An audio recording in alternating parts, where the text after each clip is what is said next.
Welcome to our channel Tech Mechanical and Electrical Defense Research and Development Organization DRDO सेप्टेम 10 का तरफ से technician A post पर ITI का बहुत सारा ट्रेड के लिए रिक्रूटमेंट आया है। मोर देन 850 पोस्ट के लिए रिक्रूटमेंट आया है और रिक्रूटमेंट आने का बाद सभी स्टूडेंट का तरफ से रिक्वेस्ट आ रहा था, सर इसका प्रीवियस ईयर जो क्वेश्चन पेपर आया था शिफ्ट वाइज वो डिस्कशन कीजिए। तो मैं डिस्कशन करना स्टार्ट किया हूँ। सबसे पहले मैं स्टार्ट किया हूँ फीटर ट्रेड से। तो कल मैं अपलोड किया था फीटर ट्रेड का फर्स्ट शिफ्ट का क्वेश्चन पेपर जो 29 सितंबर 2019 में पूछा गया था। आज मैं सेकेंड शिफ्ट का क्वेश्चन पेपर डिस्कशन करूँगा।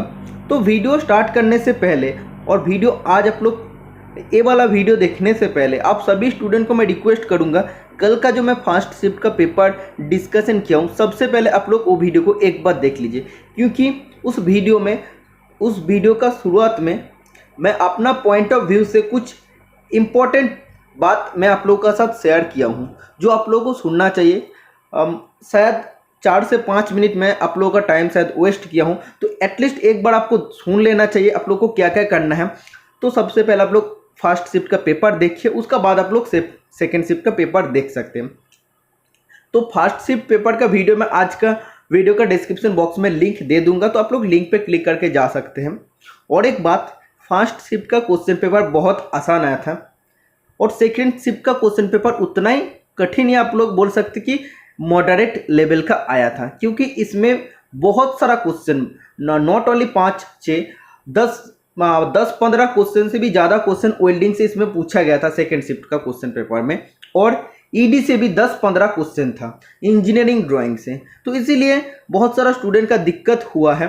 तो स्टूडेंट तो बोल रहा था 10-15, उससे भी ज़्यादा शायद क्वेश्चन ईडी से आया था इंजीनियरिंग ड्राइंग से, और वेल्डिंग से भी थोड़ा हार्ड क्वेश्चन आपको पूछा गया था। इसलिए बहुत सारा स्टूडेंट का एग्जामिनेशन उतना अच्छा नहीं गया था। इसलिए पिछला बार आप सभी स्टूडेंट नॉर्मलाइजेशन के लिए बैठे हुए थे कि मेरा शिफ्ट का पेपर सेकंड शिफ्ट में पेपर तो हार्ड आया तो नॉर्मलाइजेशन होगा। तो नॉर्मलाइजेशन में आप लोग का मार्क्स में हुआ था, तो इस बार भी वैसे ही होगा, लेकिन हार्ड बनेगा या इजी बनेगा तो एग्जामिनेशन होने का बाद ही पता चलेगा। तो आज मैं सेकंड शिफ्ट का क्वेश्चन पेपर डिस्कशन करूंगा। आप सभी का रिक्वेस्ट में मैं पेपर को डिस्कशन कर रहा हूं, लेकिन एक बात है कि जैसे फर्स्ट शिफ्ट का बहुत सारा क्वेश्चन पेपर टेक्निकल में 90 क्वेश्चन और नॉन टेक्निकल में 35-36 क्वेश्चन में आपको बताया था, लेकिन आज उतना क्वेश्चन नहीं बना पाया, इतना क्वेश्चन मैं नहीं कलेक्ट कर पाया था, क्योंकि एग्जामिनेशन अगर किसी को खराब जाता है, कोई भी स्टूडेंट को एग्जामिनेशन खराब जाता है तो क्वेश्चंस भेजना ही नहीं चाहता, क्योंकि आधा क्वेश्चन तो उसको याद ही नहीं होता कि कैसे अननोन क्वेश्चन आ जाता है, इसलिए सब भेजता नहीं है। ठीक है, तो बहुत कम क्वेश्चन मैं आप लोगों के लिए लेके आया हूं, लेकिन आप लोग पूरा वीडियो देखें, वीडियो आप लोग को हेल्पफुल होगा। इससे भी बहुत सारा क्वेश्चन आप लोग को इस बार रिपीट होगा। तो आज मैं फीटर ट्रेड का डिस्कशन कर रहा हूँ। नॉट ओनली फीटर स्टूडेंट, इसमें टर्नर मशीनिस्ट स्टूडेंट भी आप लोगों को इस वीडियो को देखना पड़ेगा। इसका बाद मैं टर्नर और मशीनिस्ट का पेपर लूंगा, उसका बाद मैं वेल्डर का पेपर लूंगा। तो और 2-3 ट्रेड का क्वेश्चन पेपर, कुछ क्वेश्चन है, ज़्यादा क्वेश्चन नहीं है, 40-50 ऐसा क्वेश्चन है जो आप लोगों के लिए भी बहुत हेल्पफुल होगा। वो भी मैं आप लोगों के साथ शेयर करूंगा, लेकिन थोड़ा आपको वेट करना पड़ेगा। ठीक है, तो मैं जो भी मेरा डिस्कशन करना था मैं डिस्कशन कर दिया। इसका बाद मैं क्वेश्चन में चलता हूं। सबसे पहले मैं नॉन टेक्निकल डिस्कशन करूंगा, क्योंकि नॉन टेक्निकल पर आप लोगों को ज़्यादा फोकस देना पड़ेगा। तो मैं आपको पहले भी बोला था डीआरडीओ का जब रिक्रूटमेंट आया, तो अभी मैं बोल रहा हूँ डीआरडीओ के लिए आप लोगों के लिए मैं कुछ नया और स्पेशल करने का कोशिश कर रहा हूँ, जिससे कि आप लोगों को मैक्सिमम क्वेश्चन मेरा पढ़ाया हुआ से आप लोगों को आए। तो बहुत जल्दी मैं उसका क्वेश्चन पेपर स्टार्ट करूंगा, उसका क्वेश्चन डिस्कशन करना स्टार्ट करूंगा। सबसे पहले shift wise question paper analysis करेंगे, उसका बाद ही। ठीक है, तो 29 सितंबर 2019 फीटर ट्रेड का सेकंड शिफ्ट में क्या क्या क्वेश्चन पूछा गया था नॉन टेक्निकल में, सबसे पहले देखते हैं, उसके बाद टेक्निकल देखेंगे।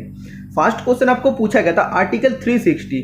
आप सभी स्टूडेंट जानते हैं आर्टिकल 360 का भारतीय जो संविधान होता है वो क्या डील करता है, कौन सा रिलेटेड होता है, वो फिनेंशियल इमरजेंसी रिलेटेड होता है।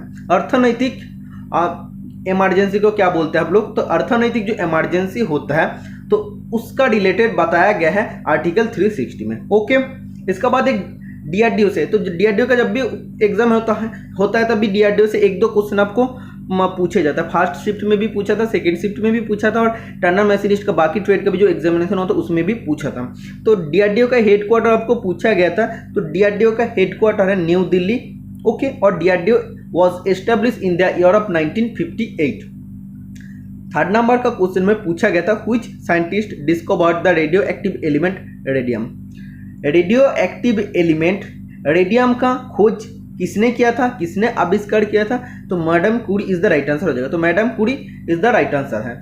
फोर्थ नंबर का क्वेश्चन में आपको एक क्वेश्चन पूछा था, उसमें से आपको स्पेलिंग चेक करने के लिए बोला था। चार आपको ऐसे ही वर्ड दे दिया था, एक ही वर्ड, चार आपको अलग अलग स्पेलिंग दिया था, उसमें से कौन सा करेक्ट स्पेलिंग है वो आपको दिया गया था। तो एक्चुअली जो एग्जाम में पूछा था एग्रेसिव पूछा था, तो इसका करेक्ट स्पेलिंग क्या होता है? AGGRESSIVE होता है, ओके।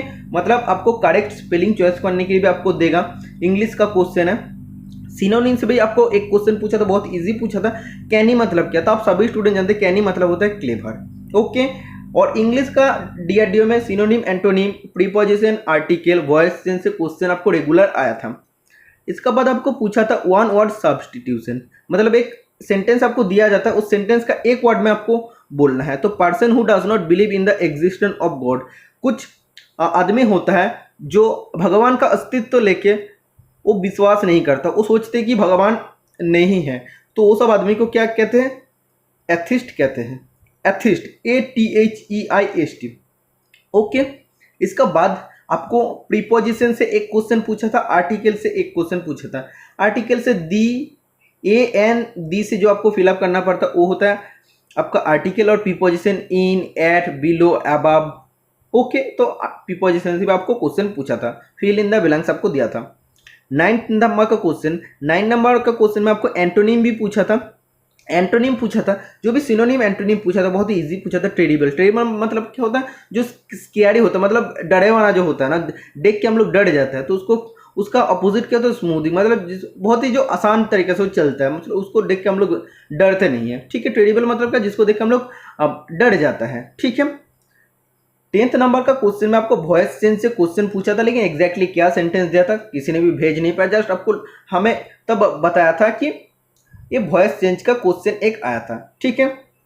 और मैंने क्यों ये सब क्वेश्चन लिख के रखता था कि ये नॉट ओनली डीआरडीओ एग्जाम, कोई भी एग्जाम में आप लोग चले जाइए, टीसीएस अभी हर एग्जाम कराते हैं, जैसे गेल का एग्जामिनेशन कराने वाला टीसीएस, जैसे डीएमआरसी का कराता है, तो सेम क्वेश्चन लेवल उसमें रहता है, ओके। इसीलिए मैं प्रिपरेशन जब करता था तो ये सब क्वेश्चन को मैं लिख के रखा था। आप देख सकते हो बहुत दिन पहला का ये पेपर है, तो पेपर देख के आपको पता चल जाएगा कि बहुत दिन पुराना भी हो गया है। इसके बाद 11 नंबर का क्वेश्चन मैथ में आपको पूछा गया था। मैथ का एलसीएम एचसीएफ चैप्टर से जब भी टीसीएस क्वेश्चन बनाता है तब वो एक दो क्वेश्चन उसमें जरूर रहता है, ठीक है। चाहे टीसीएस रहता है चाहे कोई भी वेंडर, तो एलसीएम एचसीएफ एक इंपॉर्टेंट चैप्टर होता है। इसमें आपको बताया था 2 नंबर है जिसका एलसीएम है 495 और उसका एचसीएफ 5, और दो संख्या का एलसीएम एचसीएफ आपको बोला है, उसका सम कितना है, उसका जोगफल है 100। तो उन दोनों नंबर का डिफरेंस क्या हो जाएगा? तो सबसे पहले आपको 100 तो बोला है, दोनों संख्या का ऐड है मतलब सम है, तो एक संख्या अगर x मान ले तो दूसरा संख्या क्या हो जाएगा? 100 माइनस x हो जाएगा, क्योंकि सोचो इधर एक संख्या अगर 40 होता है तो दूसरा संख्या क्या होगा? 100 माइनस 40 होगा, मतलब 60 होगा, तो तभी तो 60 प्लस 40 करेंगे तभी तो 100 आएगा ना। तो ऐसे आपको करना है। इसका बाद आप लोग जानते हैं LCM into HCF is equal to होता है प्रोडक्ट ऑफ 2 नंबर। तो एक नंबर x है और दूसरा नंबर है 100 माइनस x, तो इन दोनों का अगर मल्टीपल करते हैं इसका बाद आपको मिडिल टर्म फैक्टर आएगा। फैक्टर का अगर आप लोग करते हैं 55 और 45 है, इसका बाद कॉमन लेने के बाद आपका आएगा x माइनस 55 इजिकल टू 0 और x माइनस 45 इजिकल टू 0। तो x का वैल्यू आएगा 55 और 45, तो दोनों नंबर ही आ गया, एक 45 और दूसरा 55। तो इन दोनों का डिफरेंस क्या होता है? माइनस करेंगे तो 10 आ जाएगा। तो क्वेश्चन में आपको यही पूछा था डिफरेंस क्या हो जाएगा, तो 10 आंसर था।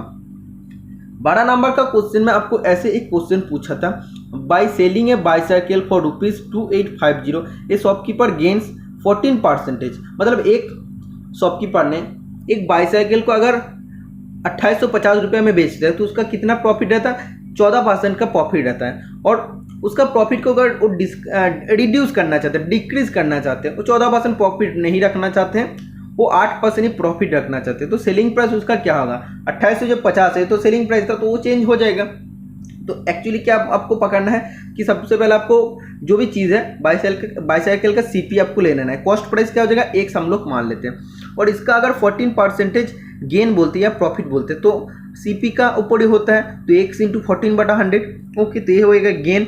इसके बाद एसपी क्या हो जाएगा, सेलिंग प्राइस हो जाएगा कॉस्ट प्राइस प्लस गेन। तो कॉस्ट प्राइस 1 से प्लस 14x/100, तो दोनों को करेंगे तो सेलिंग प्राइस आ जाएगा 114x/100।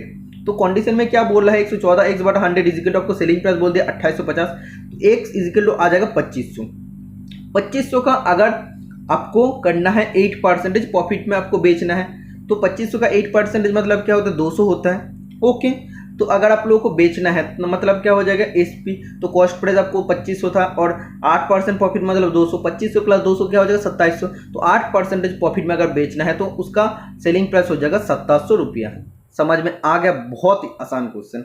ओके, इसका बाद आपको स्क्वायर रूट से क्वेश्चन पूछा था, ऐसे आपको स्क्वायर रूट दे दिया था और आपको इसका वैल्यू निकालना था। तो इसको सबसे पहले पॉइंट को हटाना है, नीचे आपको 4 जीरो हो जाएगा। तो ऊपर अगर 125 का मल्टीपल करते हैं तो स्क्वायर में रहता है तो 125 बाहर आ जाएगा, और ये भी आपको 100 का स्क्वायर है तो ये 100 बाहर आ जाएगा। तो इसको अगर करेंगे तो 1.25 इसका राइट आंसर आ जाएगा। इसका बाद एक आसान क्वेश्चन पूछा था, लेकिन मैक्सिमम स्टूडेंट को इस क्वेश्चन का आंसर पता नहीं था। Maximum value of 2 sin theta plus 3 cos theta is. तो ये देख के आपको लग रहा है तो इसमें तो कुछ वैल्यू आपको पता नहीं, तो कैसे करना है। तो एक इसका फॉर्मूला होता है A sin theta plus B cos theta is equal to क्या होता है, √a square plus B square. तो ए का वैल्यू क्या हो जाएगा 2 स्क्वायर प्लस बी का वैल्यू क्या हो जाएगा 3 स्क्वायर। तो इसको अगर आप लोग करते हैं तो 4 + 9 क्या हो जाएगा, √13 हो जाएगा। ओके, तो इसका मैक्सिमम वैल्यू √13 आ जाएगा। इसका बाद सिंप्लीफिकेशन से एक क्वेश्चन आया था, लेकिन एग्जैक्टली ये आया था कि नहीं, जस्ट हमने एग्जाम्पल देख के रखा था कि डीआरडीओ में सिंप्लीफिकेशन से भी क्वेश्चन आता है। इसके बाद वॉल्यूम ऑफ पे कौन से क्वेश्चन आया था, और फर्स्ट शिफ्ट में वॉल्यूम ऑफ सिलेंडर से क्वेश्चन आया था, एवरेज चैप्टर से क्वेश्चन था, परसेंटेज चैप्टर से क्वेश्चन था। तो सब क्वेश्चन था कौन सा जगह। देखो मैथ क्या होता है उतना तो डिटेल में किसी को पता नहीं होता, तो फिर भी जितना स्टूडेंट ने भेजा था कुछ क्वेश्चन हम जब भी उसको बनाया प्रॉपर सेंटेंस में उसको बनाया है तभी एक क्वेश्चन बन पाया है। लेकिन ये सब चैप्टर का क्वेश्चन थोड़ा बड़ा होता है, लेकिन इसीलिए ये सब भेज नहीं पाया था। ठीक है, इसका बाद आपको दिया था float is equal to sink होता है। फ्लोट मतलब तैरना और सिंक मतलब क्या होता है, डूब जाना। ओके, मतलब इसका अपोजिट हो रहा है, तो बोट इज इक्वल टू क्या होगा, बोट क्या होता है जो पानी के ऊपर में रहता है, तो उसका अपोजिट क्या होगा, सबमरीन होगा जो पानी का नीचे चलता है। समझ में आ गया। 20 नंबर का क्वेश्चन में आपको ऐसे ही पूछा गया था, profit is equal to loss होता है, मतलब उसका अपोजिट हो रहा है। तो आपको नीचे ऐसे दो दिया था, 2 ऑप्शन दिया था, सक्सेस इज इक्वल फेलियर या gain is equal to profit, ऐसे आपको दिया था। तो ये क्या होता है, प्रॉफिट का अपोजिट होता है लॉस, तो सक्सेस का अपोजिट क्या होगा, फेलियर होगा। तो ऐसे 2 क्वेश्चन सेम टू सेम आपको दिया था।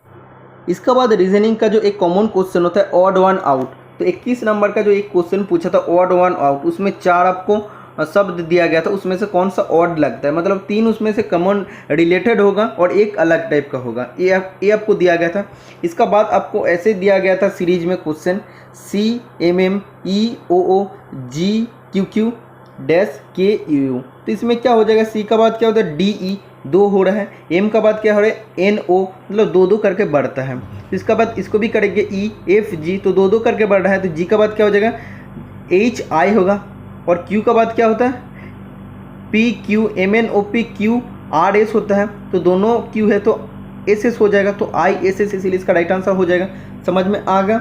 ऐसे एक आपको रीजनिंग दिया था same to same, direction test से आपको क्वेश्चन दिया था, लेकिन तो डायरेक्शन टेस्ट तो भेजना उतना आसान नहीं होता, क्योंकि कभी बोलता डान दिख में आपको राइट साइड में जाना पड़ेगा, उसके बाद लेफ्ट साइड में। तो डायरेक्शन टेस्ट से आपको एक क्वेश्चन पूछा था, फर्स्ट शिफ्ट में भी था, सेकंड शिफ्ट में भी था। इसका बाद एक कॉमन क्वेश्चन था जीके से, Harshacharita and Kadambari are the works of, तो हर्षचरित और कादम्बरी किसका वर्क्स है, ये बाणभट्ट का कार्य है। ओके, 25 नंबर का क्वेश्चन में आपको पूछा गया था which Indian state has the lowest literacy rate, कौन सा इंडियन स्टेट का, राज्य का सबसे लिटरेसी रेट सबसे कम है, मतलब उसमें क्या होता है, वो जो लिटरेट आदमी होता है, मतलब जो पढ़ाई जो करता है और जो नहीं पढ़ता है उसको इलिटरेट कहता है। मतलब कम सबसे कौन सा स्टेट में पढ़ता है, उसका रेट सबसे कम कहाँ पे है, बिहार में। तो आपको लगता है कि मेरा हिंदी थोड़ा ख़राब है, लेकिन फिर भी मैं कोशिश करता हूँ आप लोगों को समझाने का। आप लोग अगर सही में इंटरेस्टेड है, वीडियो को देखना चाहते हैं तो वीडियो को देखिए। और भी अच्छा अच्छा क्वेश्चन इसमें है टेक्निकल का जो आपको पता लगेगा। 26 नंबर का क्वेश्चन में आपको पूछे जा रहा है, who is the chief minister of Tamil Nadu. Tamil Nadu का चीफ मिनिस्टर कौन था? तो रिक्रूटमेंट तो आया था 2018-19 में, तब चीफ मिनिस्टर था एडापड्डी के पलानीस्वामी। ठीक है, एडापड्डी के पलानीस्वामी। 27 नंबर का क्वेश्चन में आपको पूछा गया था, which city is known as city of blood. City of blood, खून का शहर, कौन सा शहर को कहते हैं? तेजपुर, जो असम में लोकेटेड है, असम। ओके, इसके बाद मिरर इमेज से एक क्वेश्चन आपको पूछा गया था, वेन डायग्राम से आपको एक क्वेश्चन पूछा था, ब्लड रिलेशनशिप से आपको क्वेश्चन पूछा था। ब्लड रिलेशनशिप एक इंपॉर्टेंट चैप्टर था, इससे एक क्वेश्चन पूछा था। और एक क्वेश्चन आपको कंपाउंड इंटरेस्ट से पूछा था, बोला था कि the compound interest on ₹30,000 at 7% annum is 4347, the period in years is. मतलब एक आदमी 30,000 रुपया 7% का रेट में कितने टाइम के लिए रखा था, जब कंपाउंड इंटरेस्ट में रखा था तो उसको उतना मतलब कितना उतना साल बाद उसको 4,347 रुपया का उसको ब्याज मिला है। तो कितना साल के लिए पैसा को इन्वेस्ट किया था? आप लोग जानते हैं CI का जब भी होता है क्वेश्चन तो उसका फॉर्मूला क्या होता है? अमाउंट इजिकल होता है प्रिंसिपल ब्रैकेट में 1 plus rate of interest divide by 100 bracket close to the power n, मतलब नंबर ऑफ ईयर। इसके बाद अमाउंट मतलब क्या हो जाएगा? प्रिंसिपल प्लस आपका जो इंटरेस्ट आया है। तो 30,000 प्लस 4347 का ऐड करते तो 34,347 आ जाएगा। प्रिंसिपल ए आ जाएगा, तो इसको जब भी करेंगे तो इसका बाद अगर आप लोग इसको करते हैं तो 107/100 टू द पावर n आएगा। और इसको भी आप लोग काटा काटी करते हैं तो लास्ट में इसका स्क्वायर आएगा, तो n इजिकल टू 2 ईयर्स आ जाएगा। मतलब 30,000 रुपया का 2 साल के लिए 7% का CI इंटरेस्ट में रखते हैं तो उसको कितना ब्याज मिलता है? 4,347 रुपया का ब्याज मिलता है। ओके, तो इतना ही क्वेश्चन में नॉन टेक्निकल में तब लिख पाया था, बाकी तो और किसी ने भेजा भी नहीं था। मैक्सिमम स्टूडेंट ने चैप्टर बता दिया था तब, जितना भी मेरा दोस्त था। ठीक है, टेक्निकल में क्वेश्चन थोड़ा टफ पूछा गया था, इसीलिए जितना भी मेरा दोस्त था सभी बोला था कि आधा से ज़्यादा क्वेश्चन तो मैं भूल ही गया, जितना भी याद है ग्रुप में डिस्कशन करने के लिए। ठीक है, तो सबसे पहला क्वेश्चन पूछा था, the colour code for bins for waste paper segregation is. जब कोई भी कागज़ कोई भी पेपर ख़राब हो जाता तो उसको फेंकने के लिए हम लोग कौन सा कलर का वेस्ट बिन यूज़ करते हैं? तो इसका राइट आंसर क्या हो जाएगा? ब्लू कलर का यूज़ करते हैं। अगर आपको मेटल का बारे में पूछता है, मेटल के लिए हम लोग रेड कलर का। अगर प्लास्टिक का बोलते तब हम लोग येलो कलर का बिन यूज़ करते हैं। अगर फूड के लिए बोलता था वो ज़्यादा ब्लैक कलर का। और ग्लास अगर होता है, कांच अगर होता है तो उसके लिए हम लोग ग्रीन कलर का यूज़ करते हैं बिन।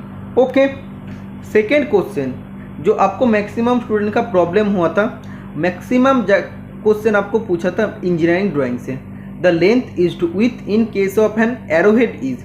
तो एक एरोहेड का लेंथ और विथ का रेशियो कितना होता है? ए होता है विथ और ए होता है लेंथ, तो उसका रेशियो कितना होता है? 3:1 होता है। ओके, थर्ड नंबर का क्वेश्चन में पूछा गया था, drill chucks are held on the machine spindle by means of. तो ड्रिल चक हम लोग कब यूज़ करते हैं? ड्रिल चक का तब यूज़ करते हैं जब पैरेलल शैंक ड्रिल होता है। तो पैरेलल शैंक ड्रिल कितना मिलीमीटर तक अवेलेबल होता है? 13 मिलीमीटर तक अवेलेबल होता है पैरेलल शैंक ड्रिल। तो उसको पकड़ने के लिए हम लोग ड्रिल चक यूज़ करते हैं। ओके, और ड्रिल चक को पकड़ने के लिए मशीन स्पिंडल का आर्बर यूज़ होता है। ठीक है, तो ड्रिल चक मशीन स्पिंडल का आर्बर में जाके वो अटकता है। ओके, फोर्थ नंबर का क्वेश्चन में आपको ड्राइंग से पूछा गया था, what is the dimension of A1 size drawing sheet. तो A1 साइज जो ड्राइंग शीट होता है तो उसका साइज कितना होता है? सबसे बड़ा होता है A0, जिसका साइज होता है A1 से भी बड़ा। ओके, तो A1 का साइज कितना होता है? 594 × 841 मिलीमीटर। और 594 ए क्या होता है? विड्थ होता है, ए वाला विड्थ होता है।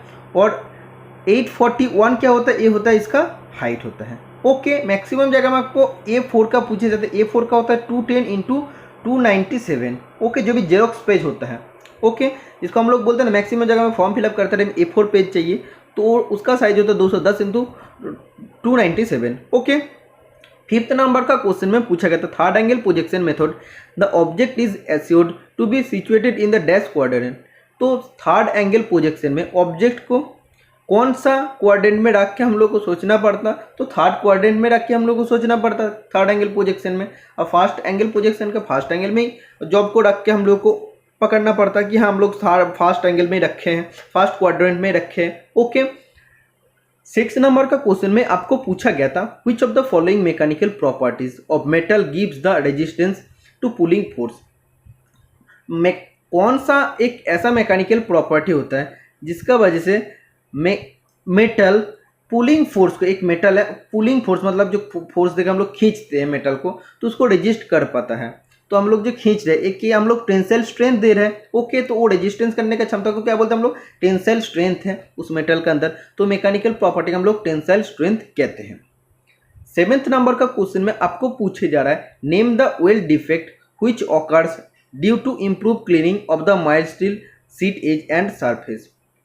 तो माइल्ड स्टील सीट एज और सरफेस में अगर हम लोग उसको वेल्डिंग करने से पहले अच्छा से प्रॉपर क्लीनिंग नहीं करते हैं, तो इम्प्रॉपर क्लीनिंग का वजह से, मतलब सही से क्लीनिंग नहीं करते उसका वजह से जो वेल्डिंग डिफेक्ट होता है उसको क्या बोलते हैं, उसको पोरोसिटी कहते हैं। ऐसे ग्लोब्यूल का आकार में क्या होता है, उसका बीच में एयर ट्रैप हो जाता है, एयर फंस जाता है, उसको हम लोग पोरोसिटी कहते हैं। ओके, तो किसका वजह से होता है कि improper cleaning of the surface होता है और एजेस होता है। जहाँ पे हम लोग को वेल्डिंग करना है उसको सबसे पहले एज प्रिपरेशन करना है, उसको क्या करना है, उस सरफेस को सबसे पहले क्लीन करना है। क्लीन नहीं करेंगे तो पोरोस वेल्डिंग बनेगा, मतलब अच्छा वेल्डिंग नहीं बनेगा, उसका बीच में एयर गैप रहेगा जो वेल्डिंग डिफेक्ट में आता है। ओके।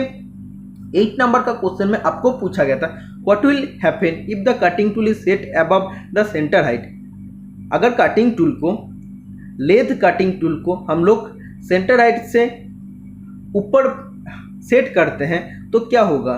तो ऐसे सोचो एक जॉब है, उसका सेंटर हाइट इतना है, अगर हम लोग टूल को ऊपर सेट, एक्चुअली इधर सेट करना चाहिए था, लेकिन हम लोग उधर सेट करने का जगह हम लोग क्या किया, हम लोग उसको ऊपर सेट कर दिया। तो कहाँ पे सेट किया, तो ऐसे सोचो जॉब है, तो ये सेंटर पॉइंट है, तो उसको हम लोग ऊपर सेट कर दिया। ओके, तो इस टाइप का टूल है।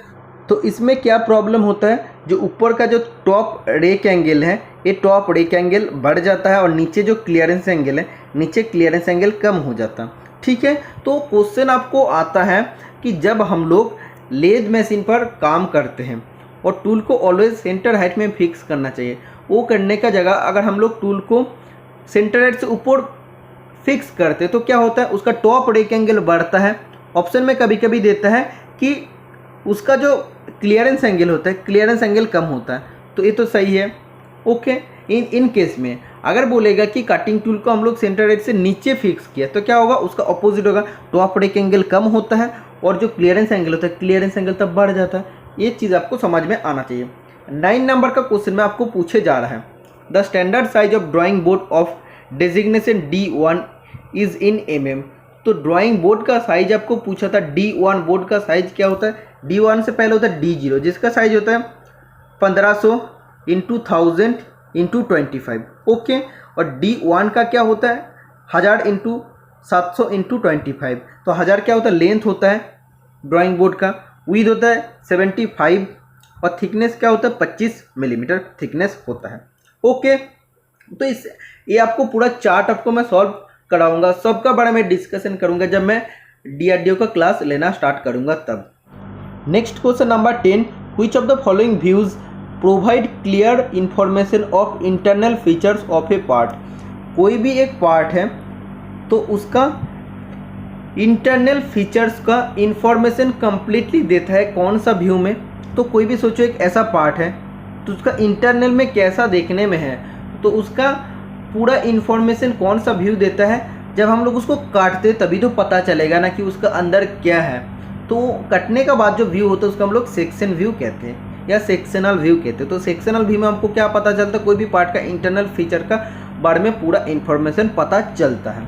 ओके, इसके बाद 11 नंबर का क्वेश्चन में आपको पूछे जा रहा है which type of metal tool used for mass production of form turning. तो फॉर्म टर्निंग हम लोग जनरली मास प्रोडक्शन में यूज़ करते हैं क्योंकि इसमें सेम टाइप का जॉब सेम टाइप का जॉब बहुत सारा नंबर में बनाना पड़ता है। सोचो ऐसे हम लोग को एक जॉब बनाना है तो ये क्या होता है, बहुत सारा मतलब यही जॉब बहुत सारा नंबर में बनाना पड़ता है। इसलिए हम लोग इसी टाइप का एक टूल हम लोग बना लेते हैं और जल्दी जल्दी हम लोग इस प्रोडक्ट को बना सकते हैं। तो फॉर्म टर्निंग के लिए जो हम लोग टूल यूज़ करते हैं तो कौन सा मेटल से होता है, कार्बाइड टिप टूल होता है। और हम लोग कार्बाइड टिप टूल को क्या करते हैं, ब्रिजिंग करते हैं नॉर्मल टूल से।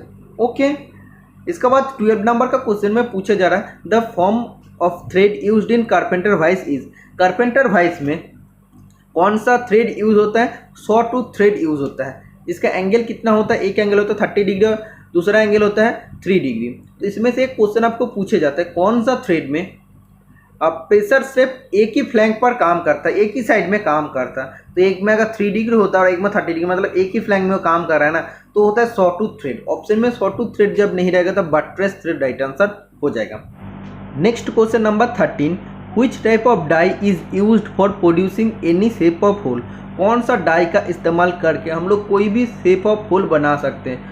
तो हम लोग ट्रायंगल भी बना सकते हैं, सर्कुलर बना सकते हैं, हेक्सागोनल बना सकते हैं। कौन सा डाई यूज़ करके, पियर्सिंग डाई यूज़ करके। ओके, तो ये क्वेश्चन थोड़ा सा हटके आया था, थोड़ा सा आपको डिफिकल्ट आया था, मैक्सिमम स्टूडेंट को इसका आंसर पता नहीं है। 14 नंबर का क्वेश्चन में पूछा गया था which instrument are used for drawing circle of approximately 25 radius.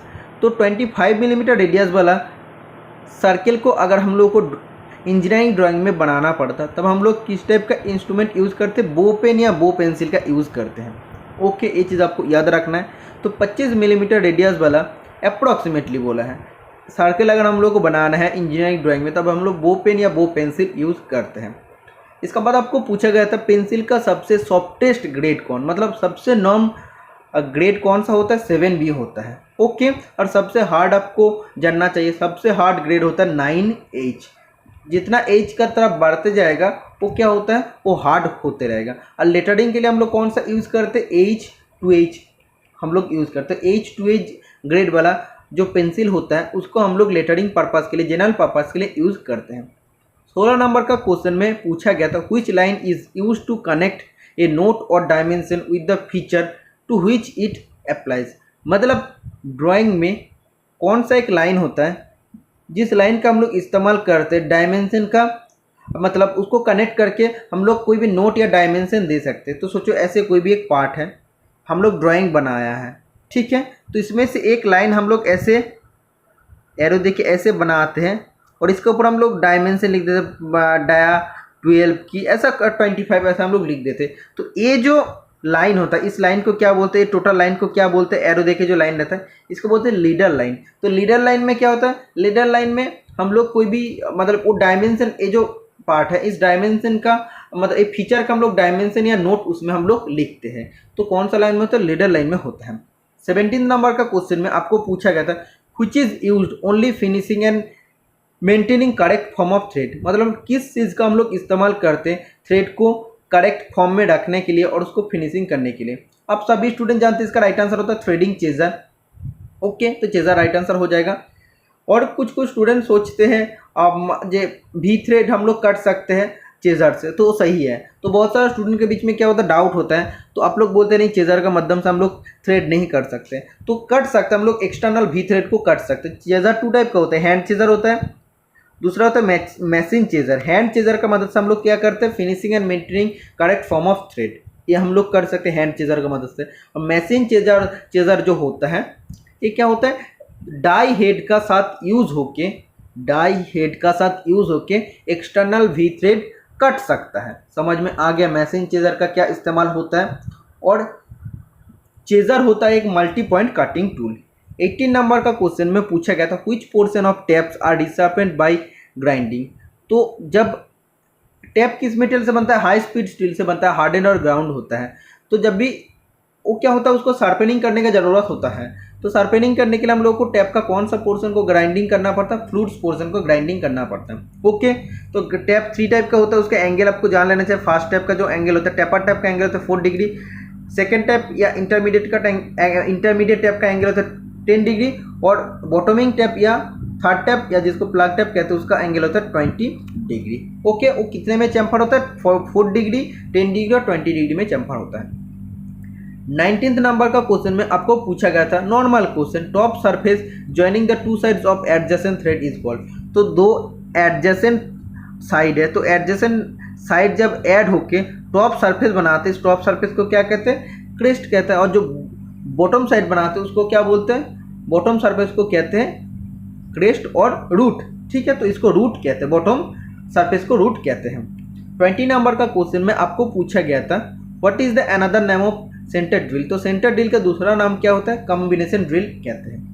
Okay, कभी कभी कंटिन्यूएशन ड्रिल भी होता है, क्योंकि सेंट्रल ड्रिल का मतलब हम लोग सबसे पहले उसको ड्रिलिंग भी कर सकते हैं और उसको हम लोग चैम्फर भी कर सकते हैं, इसीलिए इसका नाम है कॉम्बिनेशन ड्रिल। मतलब एक और कंटिन्यूएशन ड्रिल क्यों बोलते हैं, क्योंकि एक काम होने के बाद दूसरा काम होता है, सबसे पहले ड्रिलिंग कर दो उसके बाद उसको चैम्फरिंग कर दो, तो कंटिन्यू होता रहता है, इसीलिए इसको कंटिन्यूएशन ड्रिल भी कहते हैं। इसका बाद आपको पूछा गया था acetylene gas content. Acetylene gas में कार्बन परसेंटेज का मात्रा आपको पूछा था, तो एसिटिलीन गैस में कार्बन और हाइड्रोजन रहता है, क्योंकि एसिटिलीन का जो फॉर्मूला होता है C2H2 होता है, इसमें कार्बन रहता है और हाइड्रोजन रहता है। कार्बन कितना रहता है 92.3% और हाइड्रोजन रहता है 7.7%। समझ में आ गया है। द होस pipes used in oxy acetylene gas welding is made up of. तो ऑक्सी एसिटिलीन गैस वेल्डिंग में जब हम लोग होस पाइप यूज करते हैं तो किस मटेरियल से बनता है, तो वो बनता है स्ट्रॉन्ग कैनवास रबर से। ओके, 23 नंबर का क्वेश्चन में आपको ऐसे ही सिंबल दिया था और ये कौन सा एंगल ऑफ प्रोजेक्शन का सिंबल है वो आपको बताना था। तो ये फास्ट एंगल प्रोजेक्शन का सिंबल है, तो ऐसे भी आप लोग का रह सकता है, ऐसे भी आप लोग का रह सकते हैं फास्ट एंगल प्रोजेक्शन का। तो ये सेम ही है, आप देख सकते हैं, जस्ट इसको इस साइड में घुमा दिया इसीलिए लग रहा है। ओके, अगर थर्ड एंगल का पूछता तब क्या हो जाता है, थर्ड एंगल में ऐसे ही होगा, लेकिन इसमें छोटा वाला जो पार्ट होता है, छोटा वाला पार्ट से बड़ा होता है। ठीक है, छोटा वाला पार्ट से बड़ा होता है, ये होता है थर्ड एंगल प्रोजेक्शन। इसका बाद आपको पूछा है the exact value of representative fraction RF on an isometric scale is. तो आइसोमेट्रिक स्केल में रिप्रेजेंटेटिव फ्रैक्शन मतलब RF का एग्जैक्ट वैल्यू क्या होता है, 2/3 होता है। ओके, समझ में आ गया। और रिप्रेजेंटेटिव फ्रैक्शन मतलब क्या होता है, मतलब जो हम लोग ड्राइंग बना रहे हैं, जो हम लोग सीट में ड्राइंग बना रहे हैं, या जो हम लोग ड्राइंग सीट में हम लोग ड्राइंग बना रहे हैं, जिस साइज में बना रहे हैं उसका साथ किसका रेशियो है, जो ओरिजिनल लेंथ है या ओरिजिनल साइज है उसका रेशियो का हम लोग क्या कहते हैं, रिप्रेजेंटेटिव फ्रैक्शन कहते हैं। रिप्रेजेंटेटिव फ्रैक्शन मतलब RF का जब भी बात आता है तो इसमें आपको जानना चाहिए फुल स्केल क्या होता है, रिड्यूसिंग स्केल क्या होता है और इनलार्ज स्केल क्या होता है। तो सोचो कोई भी घड़ी का पार्ट है, तो घड़ी का पार्ट का डायमेंशन है 1 मिलीमीटर 2 मिलीमीटर, तो इतना छोटा डायमेंशन लेके तो हम लोग उसका पार्ट को ड्राइंग शीट में नहीं बना सकते, इसीलिए क्या करेंगे हम लोग उसका साइज को हम लोग बढ़ाते हैं। सोचो 1 मिलीमीटर था उसको हम लोग 10 मिलीमीटर कर लिए, इधर 2 मिलीमीटर था उसका 20 मिलीमीटर कर लिए, मतलब क्या हुआ उसका जो साइज था उसको हम लोग बड़ा कर लिए, इसको बोलते हैं इनलार्ज स्केल। और सोचो कोई भी उसका अपोजिट है, कोई भी बड़ा डायमेंशन है, गियर है, कोई भी बड़ा बड़ा मशीन पार्ट है, तो उसको अगर हम लोग को बनाना है तो उतना तो ड्राइंग शीट में नहीं बना सकते। सोचो 1000 मिलीमीटर तो बना नहीं सकते हम लोग, इसलिए उसको ड्राइंग शीट में छोटा करके साइज लेते हैं। सोचो उसको हम लोग 100 मिलीमीटर ले लिया, तो इसको क्या कहते हैं, रिड्यूसिंग स्केल कहते हैं। और अगर ऐसे आपको बोलेगा कि जो मशीन पार्ट है वो जितना साइज में है उतना अगर हम लोग ड्राइंग शीट में बनाते हैं उसको फुल स्केल कहते हैं। ओके, तो रिड्यूसिंग स्केल कैसे लिखा हुआ रहेगा, 1:100 ऐसे लिखा रहेगा, मतलब पहला जो रहेगा वो छोटा रहेगा। ओके, और इनलार्ज स्केल में क्या होगा, 100:1 होगा, मतलब एक्चुअली क्या है, वो एक्चुअली 1 है लेकिन उसको हम लोग बड़ा करके कितना कर रहे हैं, 100 हम लोग कर रहे हैं। और रिड्यूसिंग में क्या है, रिड्यूसिंग में एक्चुअली 100 है लेकिन उसको हम लोग कितना करें, 1 मिलीमीटर बना रहे हैं। ओके, समझ में आना चाहिए। तो ये 1:100 मतलब क्या होता है, रिप्रेजेंटेटिव फ्रैक्शन में होता है, 1/100 होता है, समझ में आना चाहिए। और इधर जो मैं आपको बताऊँ 100/1, तो इधर 100/1 मतलब क्या हो जाएगा, ये इनलार्ज स्केल में है। ओके, तो रिड्यूसिंग स्केल जब भी होगा तो रिप्रेजेंटेटिव फ्रैक्शन पॉइंट में आएगा, जब ऐसे इनलार्ज स्केल में होगा तो क्या होगा, नॉर्मली ये आएगा, ये फ्रैक्शन में नहीं या पॉइंट में नहीं आएगा। ओके, पॉइंट में नहीं आएगा, समझ में आना चाहिए। नेक्स्ट क्वेश्चन, इसको मैं टोटल इरेज कर देता हूँ।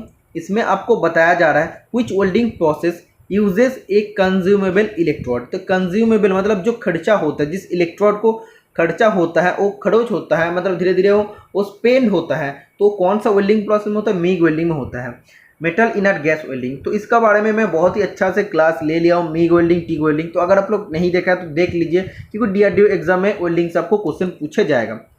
26 नंबर का क्वेश्चन में आपको पूछा था, in arc welding operation the current value is decided by. तो आर्क वेल्डिंग ऑपरेशन जब भी करते हो तो करंट वैल्यू या करंट रेंज किसका ऊपर डिपेंड होता है? इलेक्ट्रोड का साइज का ऊपर डिपेंड होता है। अगर सोचो इलेक्ट्रोड का साइज है 1.6 मिलीमीटर, तब करंट रेंज कितना होना चाहिए?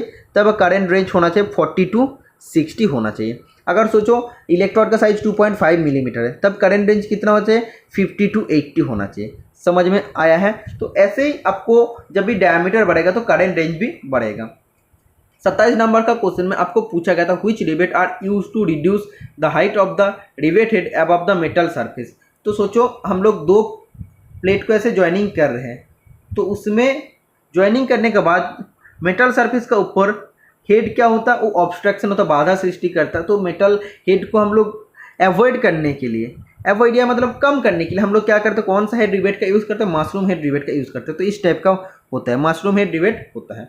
Okay, next question number 28, when a stud is broken a little above the surface this method uses to remove the stud. मतलब आप लोग जानते हैं, नॉर्मल क्वेश्चन में आपको पूछा जाता है, जब स्टड खराब हो जाता है या टूट जाता है तो उसको निकालने के लिए हम लोग क्या यूज़ करते हैं? स्टड एक्सट्रैक्टर यूज़ करते हैं।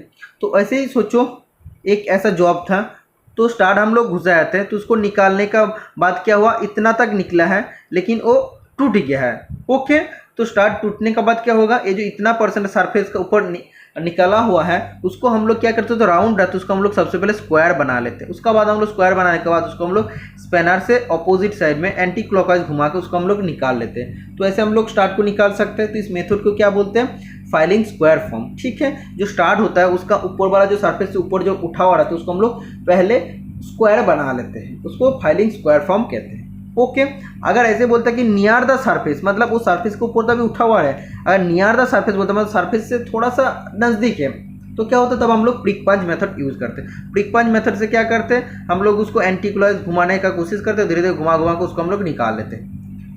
29 नंबर का क्वेश्चन में आपको लिस्ट काउंट से क्वेश्चन पूछा था, वर्नियर का लिस्ट काउंट क्या हो जाएगा जब MSD main scale division 39 division और वर्नियर स्केल डिवीजन 40 डिवीजन है। ओके, तो इन दोनों जगह मैच करता है तो क्या होता है? तो आपको सबसे पहले जानना है लिस्ट काउंट का फॉर्मूला था 1 एमएसडी मतलब main scale division minus 1 vernier scale division. Okay, तो 1 एमएसडी इक्वल टू 1 मिलीमीटर है, तो 39 एमएसडी इक्वल टू क्या हो जाएगा? 39 मिलीमीटर होगा। तो अकॉर्डिंग टू कंडीशन ये क्या बोला है? 49 वीएसडी का साथ 39 एमएसडी मैच करता है, तो 39 एमएसडी मतलब 39 मिलीमीटर होगा, और 1 वीएसडी इक्वल टू क्या हो जाएगा? 39/40 मिलीमीटर हो जाएगा। तो 1 वीएसडी का वैल्यू आ गया, 1 एमएसडी का वैल्यू आप लोग जानते हैं, तो आपको निकाल देना है 1 एमएसडी माइनस 1 वीएसडी, तो क्या आ जाएगा? 1 माइनस 39/40। तो इसका लिस्ट काउंट आ जाएगा 0.025 मिलीमीटर। ओके, इसका बाद आपको वी ब्लॉक से क्वेश्चन पूछा था, V block of grade B are made of. Grade B V block किस मटेरियल से बनता है? वो बनता है कास्ट आयरन से। ठीक है, और जो we block of grade A R made of, तो जब ए बोलेगा तब होगा कि हाई क्वालिटी स्टील से या हाई ग्रेड स्टील से बनता है। ओके, और इसका लेंथ होता है 300 मिलीमीटर और ग्रेड ए का लेंथ होता है 100 मिलीमीटर। 31 नंबर का क्वेश्चन में आपको पूछा गया था, for cutting thin tubing the most suitable pitch of the hexo blade is. जब कोई भी थीन पतला ट्यूबिंग को कटना है तब हम लोग को हेक्सो ब्लेड का कितना पिच होना चाहिए? 0.8 मिलीमीटर पिच होना चाहिए। अगर पिच मतलब क्या होता है? एक टीथ से दूसरा टीथ का जो गैप होता है उसको। अगर सोचिए इतना पतला है, कोई भी थीन ट्यूब है, पतला ट्यूब है, उससे अगर हम लोग ज़्यादा पिच वाला कोई भी हेक्सो ब्लेड यूज़ करते हैं तो क्या होता है? ये तो मेटल कटने से पहले मेटल तो टूट जाएगा ना, इसलिए उसमें फाइन पिच होना चाहिए। 32 नंबर का क्वेश्चन में आपको पूछा गया था, जो कॉमन क्वेश्चन है, 1 माइक्रोमीटर या 1 micron is equal to dash millimetre. तो आप लोग जानते होता है 1/1000, तो ये हो जाएगा 0.001 मिलीमीटर। 34 नंबर का क्वेश्चन में आपको पूछा गया था, जो पहले एग्जाम में पहले शिफ्ट में भी पूछा गया था, इन 5S सिस्टम। तो 5S सिस्टम से आपको क्वेश्चन हर बार पूछे जा रहा है। तो सेइसो का मतलब क्या होता है? सेइसो मतलब होता है साइन, साइनिंग करना। ओके, तो सेइसो होता है एक जापानीज वर्ड। 35 नंबर का क्वेश्चन में आपको ड्राइंग से पूछा गया था, the ratio of thick line to thin line shall not less than. तो जो थिक लाइन होता है ड्राइंग में और थिन लाइन होता है उसका रेशियो कितने से कम नहीं होना चाहिए, 2:1 से कम नहीं होना चाहिए। अगर थीन लाइन का अगर वो साइज अगर 1 मिलीमीटर होता है, 1 मिलीमीटर अगर थिकनेस होता है, तो थिक लाइन का क्या होगा, 2 मिलीमीटर मिनिमम होना चाहिए, उससे कम होगा तो नहीं चलेगा। Next question number 36, the minimum space between parallel lines including hatching lines is, मतलब पैरेलल लाइन का साथ हैचिंग लाइन का बीच का कितना गैप मिनिमम होना चाहिए, नॉट लेस देन 0.7 मिलीमीटर, मतलब 0.7 मिलीमीटर से कम नहीं होना चाहिए, मिनिमम 0.7 होना चाहिए, उससे कम नहीं होना चाहिए। ओके। 37 नंबर का क्वेश्चन में आपको वेल्डिंग से क्वेश्चन पूछा था, the width of cut produce in gas welding operation is known as, gas welding operation में जो कट का विथ होता है तो उसको हम लोग किस नाम से जानते हैं, कर्व नाम से जानते हैं। ओके। 38 नंबर का क्वेश्चन पूछा गया था, acetylene gas is stored in cylinder in, तो एसिटिलीन गैस को सिलेंडर में किस फॉर्म में हम लोग उसको रखते हैं, लिक्विड एसीटोन का फॉर्म में हम लोग रखते हैं, तो लिक्विड बोलते हैं। तो ऑप्शन में अगर लिक्विड है तो ठीक है, एसीटोन अगर है तो एसीटोन राइट आंसर हो जाएगा। 39 नंबर का क्वेश्चन में आपको टेप ड्रिल साइज पूछा गया था और ऐसे आपको M12 और 1 पिच का थ्रेड का आपको दिया गया था, ठीक है। तो TDS इजिकल टू क्या, तो major diameter minus 2 into depth, तो इसको अगर आप लोग करते हैं तो 2 इंटू डेप्थ, डेप्थ का फॉर्मूला क्या होता है, मेट्रिक थ्रेड के लिए 0.6134 इंटू पिच, तो पिच इधर 1 है तो 12 माइनस 1.27, तो 10.77 का आसपास आएगा, इसको आप लोग क्या बोल सकते हैं, 10.8 मिलीमीटर हो जाएगा। ओके। 40 नंबर का क्वेश्चन में आपको पूछा गया था, which range of cutting speed is suitable for turning mild steel using HSS tool, तो HSS टूल देके जब भी हम लोग माइल्ड स्टील का टर्निंग करते हैं तो कटिंग स्पीड कितना होता है, तो कटिंग स्पीड होता है माइल्ड स्टील के लिए 35 टू 50 मीटर पर मिनट। अगर कास्ट आयरन बोलता तो कास्ट आयरन के लिए होता है 25 टू 40 मीटर पर मिनट। समझ में आया है। 41 नंबर का क्वेश्चन में पूछा था, इन वर्नियर माइक्रोमीटर जिसका लिस्ट काउंट होता है 0.001 मिलीमीटर। ओके। तो इस माइक्रोमीटर का वर्नियर स्केल कहाँ पे रहता है, तो बैरल में ही वर्नियर स्केल रहता है। बैरल का इधर मेन स्केल डिवीजन होता है और ऊपर में क्या होता है, वर्नियर स्केल डिवीजन होता है। ओके। 42 नंबर का क्वेश्चन में पूछा गया था, in standard taper pin ratio, तो स्टैंडर्ड टेपर क्या होता है, टेपर पिन का 1:50 होता है और ब्रिटिश में होता है 1:48, ये तो मेट्रिक में हो गया। ओके। 43 नंबर का क्वेश्चन में एक प्लास्टिक से पूछा था, the plastic which form to shape by the application of heat and pressure without any chemical change are known as, मतलब कौन सा ऐसा प्लास्टिक है कोई भी केमिकल चेंज छोड़ के उसको हम लोग सिर्फ हीट और प्रेशर देके उसका शेप को बदल सकते हैं, तो वो होता है थर्मोप्लास्टिक।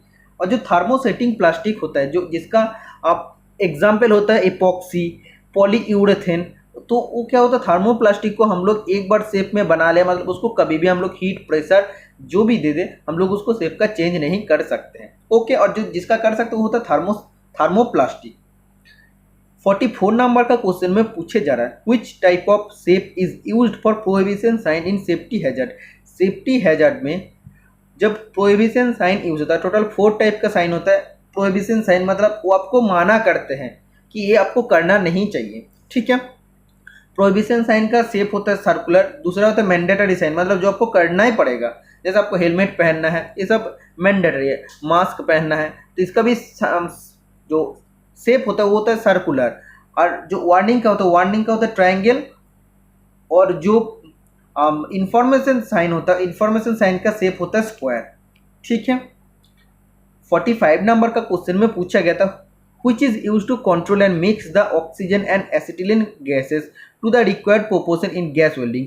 गैस वेल्डिंग में ऑक्सीजन और एसिटिलीन का रेशियो को प्रॉपर तरीका से मिक्स करने के लिए और उसको कंटेंट करने के लिए कौन सा चीज़ यूज़ होता है, ब्लो पाइप यूज़ होता है। ब्लो पाइप का जो वाल्व होता है अलग अलग ऑक्सीजन के लिए, एसिटिलीन के लिए, तो जितना चाहिए उसको मिक्स करने के लिए हम लोग ब्लो पाइप यूज़ करते हैं। 46 नंबर का क्वेश्चन में, तो ऐसा बहुत सारा क्वेश्चन वेल्डिंग से आपको पूछा था, which is use to checks the lower limit of the hole in progressive plug gauge. Progressive plug gauge मतलब क्या होता है, जिसका गो और नो गो गेज एक ही साइड, नो गो एंड एक ही साइड में होता है, उसको प्रोग्रेसिव प्लग गेज रहता है। तो ये अगर गो होता है, ये होता है नो गो, ठीक है। तो नो गो क्या करता है, लोअर लिमिट को चेक करता है, और गो क्या करता है, अपर लिमिट को चेक करता है या मैक्सिमम लिमिट को चेक करता है। Next question number 48, which type of bearing is use to take high axial thrust load. कौन सा bearing high axial thrust load को ले सकते हैं। तो इसका राइट आंसर हो जाएगा टेपर्ड रोलर बियरिंग। जो भी स्टूडेंट निमी से पढ़ के गया था वो सभी स्टूडेंट को ये सब क्वेश्चन कॉमन आया था। जो फर्स्ट शिफ्ट का जो क्वेश्चन था वो सब क्वेश्चन आया था बलबीर सिंह से, मतलब जो एशियन पब्लिकेशन होता है उससे क्वेश्चन आया था। लेकिन जो सेकेंड शिफ्ट में क्वेश्चन आया था तो वो निमी पैटर्न का क्वेश्चन था। ओके, और 2019 साल में अगर बात करते तो उतना स्टूडेंट ने निमी नहीं पढ़ता जितना अभी पढ़ता है।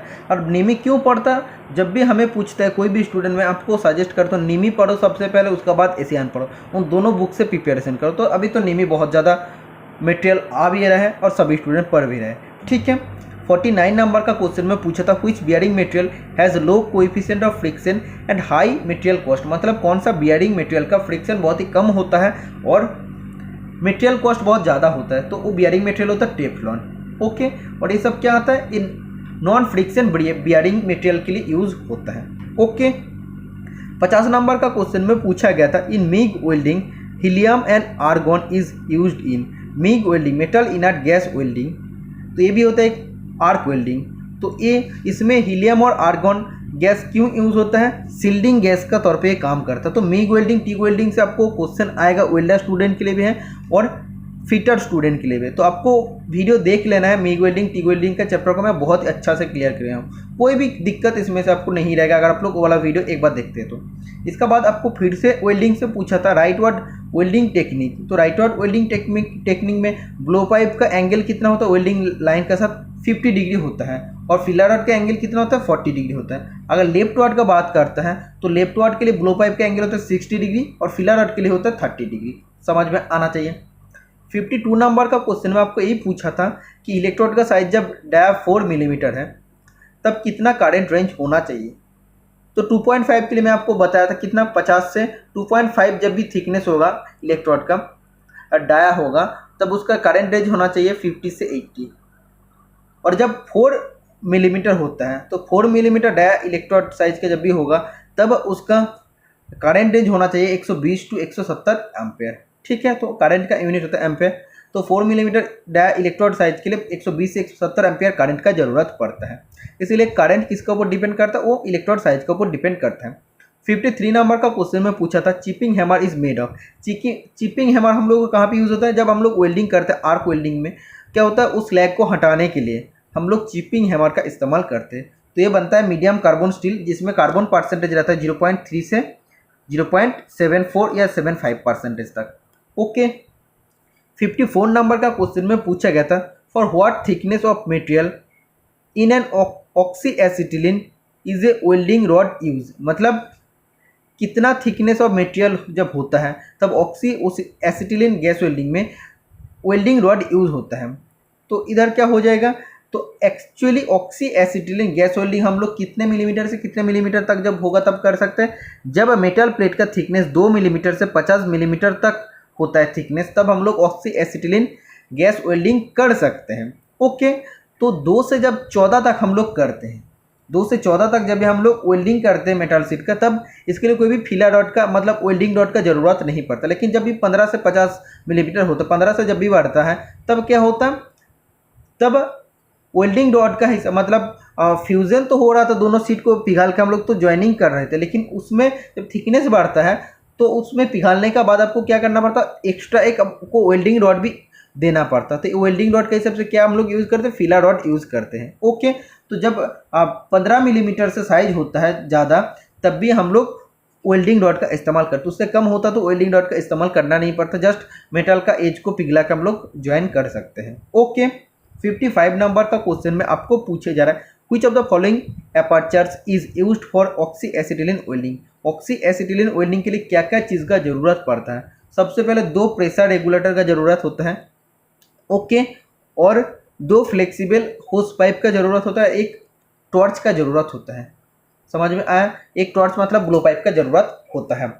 56 नंबर का क्वेश्चन में पूछा गया था अंडर वाटर कटिंग और वेल्डिंग के लिए कौन सा गैस यूज होता है, which gas is used for under water cutting and welding. तो ये हो जाएगा हाइड्रोजन। ओके, तो हाइड्रोजन का कितना टेम्परेचर होता है, फ्लेम टेम्परेचर ऑक्सी हाइड्रोजन के लिए 2700 से 2800 डिग्री सेंटीग्रेड। ओके, 57 नंबर का क्वेश्चन में आपको बॉल बियरिंग से क्वेश्चन पूछा था, ball bearing are generally made up of. Ball bearing generally किस मटेरियल से बनता है, कार्बन क्रोम स्टील से बनता है। ओके, अगर नॉर्मली बात करते हैं कि रोलिंग एलिमेंट किस मटेरियल से बनता है, तब हो जाता है क्रोमियम या क्रोम निकेल से बनता है। अगर बोलता है इसका रेस किससे बनता है, जिसका जो रेसेस होता है तो किस मटेरियल से बनता है, आउटर रेस इनर रेस होता है, वो बनता है क्रोमियम स्टील और निकेल क्रोमियम स्टील से। क्रोमियम स्टील भी होगा और निकेल क्रोमियम स्टील भी होता है। अगर बोलेगा इसका केज, जिसको हम लोग रिटेनर कहते हैं, वो किससे बनता है, ब्रास ब्रोंज प्लास्टिक से बनता है। समझ में आया है। 58 नंबर का क्वेश्चन में आपको पूछा गया था क्रैंक शाफ्ट में कौन सा बियरिंग यूज होता है, which bearing is used in crank shaft. तो हाल ही में एक कोई ना कोई एग्जाम में एक क्वेश्चन आया था सीबीटी एग्जामिनेशन में, तभी मैं आपको बताया था कि प्लेन बियरिंग यूज होता है। ओके, 59 नंबर का क्वेश्चन में पूछा गया था a key that fits into a semi circular keyway cut in the shaft. मतलब एक ऐसा की होता है जो अब शाफ्ट का ऊपर सेमी सर्कुलर कीवे कट रहा है तो उसमें वो फिट होता है, तो वो तो वुडराफ्ट की। ओके, वुडराफ्ट की का थिकनेस निकालने के लिए आपको क्या फॉर्मूला यूज करना पड़ेगा, डायमीटर बटा आपको 6 से डिवाइड करना पड़ेगा, डायमीटर बटा 6 हो जाएगा। ओके, कभी कभी इससे क्वेश्चन भी पूछा जाता है, थिकनेस इज इक्वल टू। 60 नंबर का क्वेश्चन में आपको पूछा गया है for setting of tool for threading it is aligned with the work by using. जब हम लोग थ्रेड करते हैं तो टूल को सेट करना पड़ता है टोटल परपेंडिकुलर, मतलब 90 डिग्री में जॉब का साथ। तो इसके लिए हम लोग कौन सा चीज़ का इस्तेमाल करते हैं, सेंटर गेज का इस्तेमाल करते हैं, जिसका एंगल होता है 60 डिग्री। 61 नंबर का क्वेश्चन में आपको आरपीएम निकालने के लिए बोला था ड्रिलिंग मशीन का। उसमें आप जो फॉर्मूला था C S is equal to pi D N बटा 1000, इस फॉर्मूला लगा कर आपको निकालना था। लेकिन एग्जैक्टली क्या क्वेश्चन पूछा था, मतलब वो वैल्यू किसी का भी याद नहीं था। Next question number 62, which angle in the lathe tool helps for easy flow of chips. मतलब लेथ टूल का कौन सा एंगल चिप्स को इजीली निकालने के लिए मदद करता है, तो क्या हो जाएगा, टॉप रेक एंगल होता है। ओके, जिसको हम लोग फ्रंट रेक एंगल कहते हैं। तो टॉप रेक एंगल मतलब ऊपर में जो रेक एंगल होता है उससे क्या होता है, चिप्स इजीली निकाल पाता है। 63 नंबर का क्वेश्चन में आपको स्टेडी रेस्ट से क्वेश्चन पूछा था। स्टेडी रेस्ट क्या होता है, जब भी हम लोग लेद मशीन में बहुत लंबा और सिलेंडर जॉब का हम लोग टर्निंग करते हैं तो क्या होता है, उसको सपोर्ट देने के लिए, एक्स्ट्रा सपोर्ट देने के लिए हम लोग एक डिवाइस यूज़ करते हैं या इक्विपमेंट यूज़ करते हैं। वो क्या करता है, कभी हम लोग उसको बेड पे फिक्स करके इसको हम लोग नीचे से हम लोग क्या करते हैं, उसको हम लोग होल्ड करते हैं और क्या होता है, वो टर्निंग होता है और जॉब भी हम लोग उसको बना सकते हैं। तो ये इसमें से बेंडिंग होने का चांस कम होता है स्टेडी रेस्ट जब हम लोग यूज़ करते हैं। तो बेंडिंग होने से बचाने के लिए स्टेडी रेस्ट यूज़ करते हैं। 2 टाइप का स्टेडी रेस्ट होता है, फिक्स स्टेडी रेस्ट जिसको हम लोग बेड पर फिक्स करते हैं वो फिक्स ही रहता है, और दूसरा होता है फॉलोअर स्टेडी रेस्ट जिसको कहते हैं ट्रैवलिंग स्टेडी रेस्ट। मतलब ये ट्रैवलिंग होते जाता है, किसका साथ, टूल जिस डायरेक्शन में जाता है वो भी स्टेडी रेस्ट पे उसी जगह वो चलता है। ठीक है, तो वो होता है फॉलोअर स्टेडी रेस्ट या ट्रैवलिंग स्टेडी रेस्ट। तो बोला है फॉलोअर स्टेडी रेस्ट मतलब ट्रैवलिंग स्टेडी रेस्ट कहाँ पे फिक्स होता है, सैडल में फिक्स होता है। कभी का ऑप्शन में कैरेज देता है तो कैरेज का अंदर एक पार्ट होता है सैडल जो एच शेप का पार्ट होता है। तो यदि अगर सैडल नहीं रहेगा ऑप्शन में तो कैरेज भी राइट आंसर हो जाएगा। ओके, तो क्वेश्चन अगर रहेगा फिक्स स्टेडी रेस्ट कहाँ पे फिट करते तब हो जाएगा लेथ बेड में हम लोग फिक्स करते हैं। ओके, और फिक्स्ड स्टेडी रेस्ट का 3 पैड होता है और इसका जो ट्रैवलिंग स्टेडी रेस्ट या फॉलोअर स्टेडी रेस्ट होता है इसका 2 पैड होता है। ओके, पैड बनता है फॉस्फोरस ब्रोंज से। 64 नंबर का क्वेश्चन में आपको पूछा गया था back gear mechanism is provided in the cone pulley headstock 2। तो कोन पुली हेडस्टॉक में बैकगियर मैकेनिज्म हम लोग क्यों प्रोवाइड करते हैं, तो इसका स्पिंडल स्पीड को कम करने के लिए हम लोग प्रोवाइड करते हैं। स्पिंडल स्पीड अगर बहुत ज़्यादा हो तो उसको कम करने के लिए हम लोग बैकगियर मैकेनिज्म यूज़ करते हैं। ओके, तो बैकगियर मैकेनिज्म 3 स्टेप कोन पुली में यूज़ होता है, उसका मदद से हम लोग स्पिंडल स्पीड को बहुत कम कर सकते हैं। इसके बाद स्प्रिट लेवल से क्वेश्चन पूछा था। प्रिसीजन स्प्रिट लेवल का सेंसिटिविटी क्या होता है, 0.02 से 0.05 पर 1000 मिलीमीटर होता है, और इसमें कौन सा लिक्विड रहता है, इंडस्ट्रियल एल्कोहल रहता है जिसको हम लोग स्प्रिट कहते हैं। ओके, 66 नंबर का क्वेश्चन में आपको रिमर ड्रिल साइज निकालने के लिए क्वेश्चन दिया था। रिमिंग करना है तो उससे पहले जो हम लोग होल बनाते हैं उसको रिमर ड्रिल साइज कहते हैं। तो कितना होना चाहिए, तो उसका फॉर्मूला होता है रिमर ड्रिल साइज इक्वल होता है reamer size minus under size plus over size. Over size क्या होता है, 0.05 मिलीमीटर ऑलवेज होता है। अंडर साइज वेरी करता है डायमीटर का ऊपर, रिमर का डायमीटर का ऊपर। ओके, 67 नंबर का क्वेश्चन में आपको पूछा गया था HSS has to be forge which colour indicates the most suitable forging temperature. अगर हाई स्पीड स्टील को फोर्जिंग करना है, फोर्जिंग करके कोई भी शेप में बदलना है ठीक है, क्योंकि हाई स्पीड स्टील क्या होता है, टूल का कटिंग टूल का हिसाब से यूज़ होता है, तो उसको जो भी शेप में हम लोग को बनाना पड़ता है, तो फोर्जिंग सबसे पहले करना है, तो कितना कैसा कलर होना चाहिए तभी पता चलेगा कि प्रॉपर टेम्परेचर में पहुंचा है। जब येलो कलर होगा, पीला कलर के जब भी होगा तभी पता चलेगा कि प्रॉपर फोर्जिंग टेम्परेचर में पहुंच गए, उसको हम लोग मतलब फोर्जिंग करके कटिंग टूल में या कोई भी शेप में बदल सकते हैं। इसके बाद और कोई भी क्वेश्चन स्टूडेंट ने भेजा नहीं है। मैक्सिमम क्वेश्चन आपको वेल्डिंग रिलेटेड पूछा था और ईडी से पूछा था, इंजीनियरिंग ड्राइंग से, बियरिंग चैप्टर से और भी 2-3 क्वेश्चन था, मेजरिंग और मेजरमेंट चैप्टर से भी क्वेश्चन था, 2 क्वेश्चन। ठीक है, तो इतना ही हम कलेक्ट कर पाया था जब स्टूडेंट ने और मेरा दोस्त ने, सब लोग ने मिल के भेजा था। ठीक है, तो कोशिश मैं किया हूँ आप लोगों के लिए वीडियो लाने का, इसलिए आप देख सकते हैं ये जो मेरा कॉपी था कहाँ से हम घुसा के रखे थे, उसको हम फिर बोरा के अंदर डाल के रखे, क्योंकि बहुत दिन से हम इसको फॉलो नहीं किया, डीआरडीओ का भी रिक्रूटमेंट नहीं है जो हम आप लोगों का साथ शेयर करेंगे, तो उसको हम लोग निकाल के फिर फोटो खींच के आप लोगों के साथ आज मैं शेयर कर रहा हूँ। शायद आप लोगों को पेपर अच्छा लगे, तो अच्छा लगे तो वीडियो को लाइक करना, चैनल को सब्सक्राइब कर लेना, और जितना भी दोस्त है सभी दोस्त के साथ चैनल को लिंक शेयर कर देना, वीडियो को भी शेयर कर देना। मिलते हैं नेक्स्ट वीडियो में, टाटा बाय बाय।